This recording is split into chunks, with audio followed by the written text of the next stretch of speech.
The room was thick with the sound of weeping. I could hear the muffled sobs of my family, my friends, people I hadn't seen in years, all gathered together in a somber, darkened room. A funeral. My funeral. I stood at the back of the room, unseen, watching as my mother stood at the podium. She was gripping the eulogy in her hands, her face pale and her eyes red from crying. She looked like someone who had been through a storm, broken, torn apart by the loss of a child. But I wasn't lost. I wasn't gone. I was standing there, watching it all unfold. I could hardly believe what I was seeing. The words coming out of my mother's mouth were the words of someone mourning my death. But I hadn't died. I hadn't even been given the chance to explain myself. I had been cut out of my family's life for months now. But this was a whole new level of betrayal. As she read through the obituary, her voice trembling with grief, my heart clenched. She was describing me like I was already gone, like I had never existed in this room, in this world. She read about the tragic accident, the untimely passing, and how much I would be missed. My stomach twisted as I realized that she was saying goodbye to me when I was still very much alive.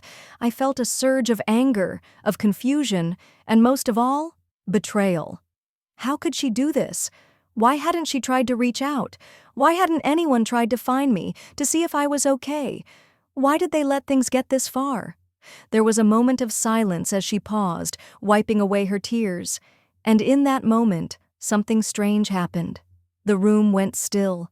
It felt like time had frozen, and for a moment, no one moved. No one spoke. That's when I walked in. It wasn't a dramatic entrance, but it was enough to turn heads. I pushed open the door quietly, my heart racing, my breath shaky. I wasn't sure what I was expecting, but I knew one thing for certain. I couldn't stay on the sidelines anymore. I wasn't going to let them bury me without a chance to speak. At first, no one noticed. It was like I wasn't even there, and I wondered if they could even see me. But then my mother looked up from the eulogy, her eyes scanning the room, and she froze. She blinked. Once. Twice. And then she gasped. The sound of her breath caught in her throat was the loudest thing I had ever heard. It was a mix of confusion, disbelief, and terror. She staggered back from the podium, her legs almost giving way beneath her. The people in the room turned toward her, confused, unsure of what was happening. And then their eyes followed hers, landing on me. I stood there in the doorway feeling like the world had tilted off its axis. My heart hammered in my chest. The room went silent, so silent you could hear a pin drop. My mother's face turned pale. Her hands trembled as she gripped the podium for support. What? She stammered. How are you here? How are you alive? I looked at her, trying to process the shock, the disbelief, and the anger that rushed through me in waves. This was not the reunion I had imagined. I had imagined explanations, apologies, maybe even a hug. But this was something else entirely. The room was in chaos. People were gasping, some standing, some sitting, but all staring at me in shock. The shock didn't stop at just my mother. It spread like wildfire across the room. They all thought I was dead. "I'm alive," I said, my voice steady despite the chaos swirling around me. "And I'm here to finally get some answers." The room was in a complete state of confusion. Whispers filled the air, and eyes darted between me and my mother, who still stood frozen at the podium. Her face was pale, her expression a mixture of disbelief and fear. I could see her struggling to process the scene in front of her. She had thought I was gone, dead, and now here I was, alive and standing in the doorway of the church, while everyone watched in stunned silence. "Rachel," my mother whispered, her voice trembling. How is this possible?" I couldn't believe it. After all the time I'd spent feeling abandoned, feeling invisible, here I was, in front of everyone who had left me behind. And my mom's first reaction wasn't to apologize, to embrace me, or to explain why she had given up on me. Instead, her first reaction was one of shock and panic. Was this really how she saw me? Just a ghost of the past? I'm not a ghost, Mom, I said, my voice stronger than I felt. I stepped into the room, each movement deliberate, forcing myself to stand tall, despite the whirlwind of emotions inside me. I'm still here, and I've been here all along. But you didn't look for me. No one did. The silence deepened, but I wasn't going to let that stop me. I wasn't going to let them treat me like a faded memory anymore. I had been pushed aside, ignored, and now that I was back, I wasn't going to just fade away again. You all thought I was gone, I continued, my eyes sweeping over the faces in the room, the people who once called themselves my friends, my family. You didn't even try to find me. You didn't even bother to ask. Instead, you printed an obituary and buried me before I even had the chance to speak for myself. My father, who had been sitting in the front row with his head bowed, slowly stood up. He was an older man now, his hair graying, his face lined with the years that had passed since I had last seen him, but there was something in his eyes, a mixture of guilt, confusion, and something darker, something I couldn't place. Rachel, his voice cracked as he spoke my name. We thought you were gone. We thought you had. He trailed off, unable to finish the sentence. The words seemed impossible for him to say. I was never gone, Dad, I said, my voice shaking despite myself. I was alive, struggling, but alive, and you all abandoned me. You gave up on me without even knowing what was happening. You thought I was dead without giving me a chance to explain. The room was still silent, the weight of my words hanging heavy in the air. I could see the realization dawning on their faces. They had assumed, they had mourned, and now I was here, shattering everything they thought they knew. They had already written me off as lost, and now I was here to confront them. I'm not here for sympathy, I said, looking at my mother and father. I'm not here to make you feel guilty, though I think you should. I'm here because I want the truth.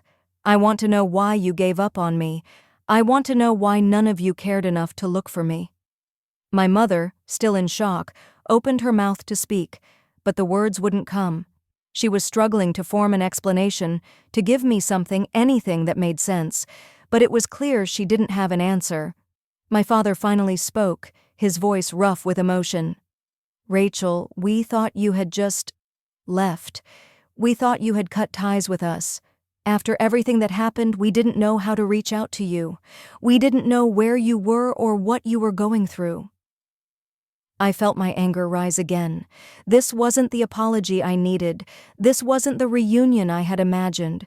There were no words that could undo the years of abandonment, the years of pain. They had just let me go, without trying to understand what had really happened, without even asking why I had pulled away. Do you have any idea what that felt like? I asked, my voice thick with emotion. To be left in the dark, to not know if anyone even cared whether I lived or died? You didn't try to find me, and you didn't try to understand what was happening. You just assumed. My mother began to cry, but it wasn't the kind of tearful apology I had hoped for. It was a sob of guilt and regret, but also of relief. She had moved on without me, but now that I was back, she didn't know how to fix it. I'm sorry, she whispered through her tears. I never meant for it to go this way. I was just so hurt. I didn't know what to do. I thought you didn't want us anymore. I shook my head, unable to believe what I was hearing. I never stopped wanting you, but you gave up on me without even asking why I pulled away. I didn't ask for this. I didn't ask for you to assume I was dead. The silence that followed was suffocating. I had come here expecting answers, but I wasn't sure I was going to get them. My family had treated me like a ghost for so long that it was hard to believe they really saw me now, standing in front of them, alive and filled with the need to confront them. I looked around the room, and for the first time, the reality of what they had done hit them like a wave. Eyes darted away from mine, some filled with guilt, some with disbelief, others just blank. These were people who had worn black to mourn me. People who had stood beside my mother while she read an obituary that painted a story they never bothered to verify. People who, until a few minutes ago, truly believed I was dead. And now? Now they couldn't even meet my eyes. My aunt clutched her rosary tighter and kept whispering prayers under her breath. My cousin Lisa, who I had grown up with like a sister, had tears streaming down her face.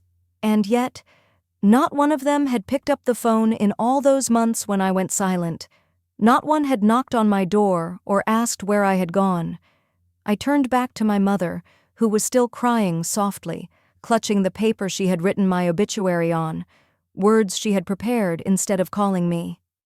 "You wrote a whole eulogy, Mom," I said, voice trembling. "Paragraphs about what I meant to you, about how bright I was, how kind and full of life I used to be. But where was all this love when I was alive? Where was this energy when I needed you the most?"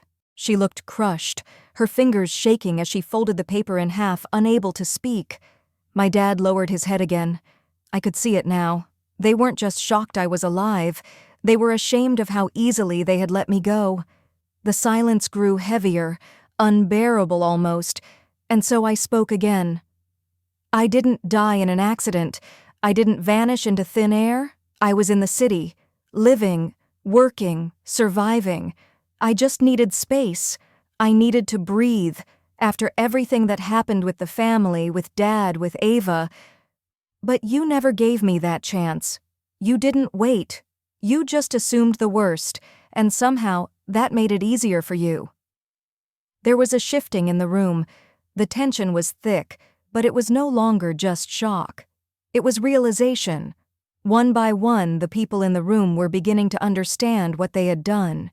They buried me emotionally long before they wrote that obituary. My cousin finally stood up, her voice low.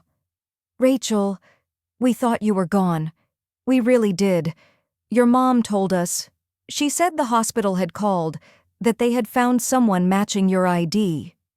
I turned toward my mother, confused and stunned. "What? You thought someone else was me? And you didn't even try to verify? You didn't check? You didn't confirm with the police or the hospital?" She nodded slowly, shame weighing her down. I was scared. They said the body matched your description. The ID, the clothes. I thought maybe it was better not to see it. I couldn't bring myself to look.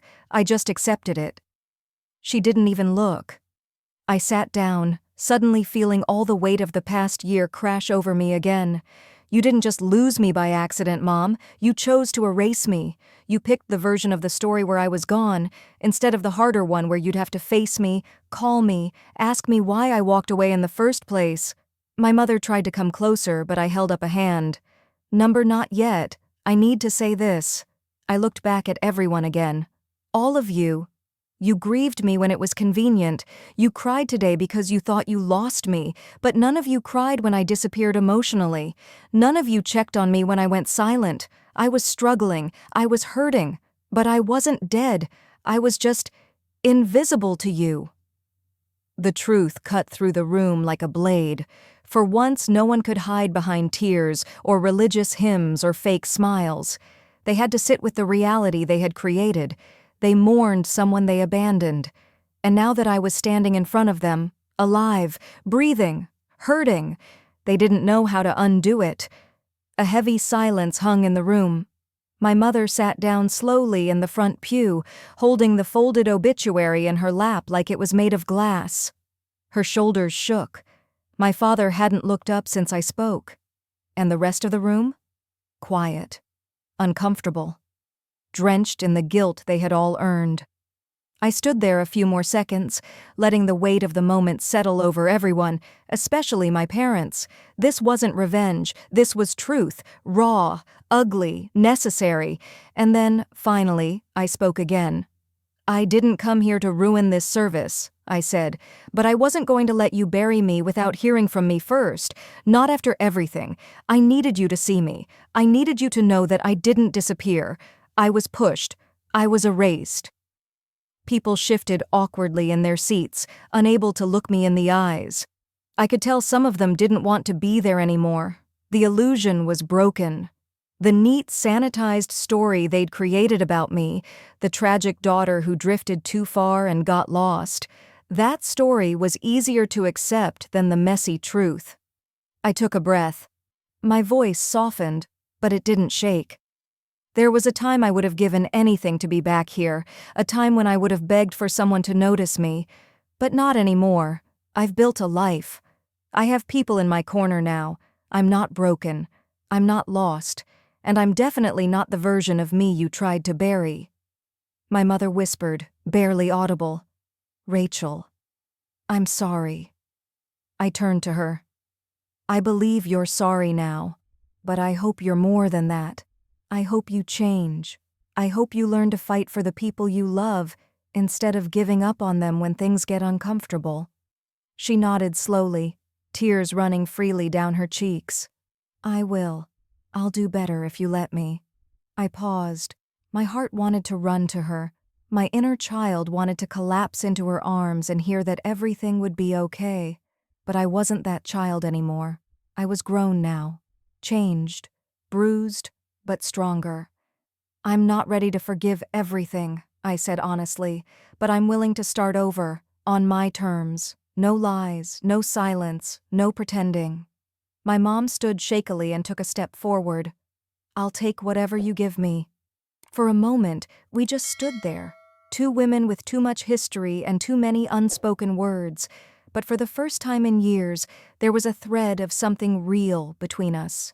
Not closure, but maybe the beginning of one. I turned to face the crowd one last time. "Let this be a lesson," I said. "You don't get to decide when someone's story ends. You don't get to grieve someone you didn't fight to keep." And with that, I walked out of the room, not with anger, not with bitterness, but with clarity. Outside, the air was cool, fresh, alive. It wrapped around me like a promise. I had walked into that funeral as a ghost of who I once was, and now I was leaving as someone reborn, alive, aware, unapologetically whole. The world hadn't ended when they let me go, but mine had started when I chose myself.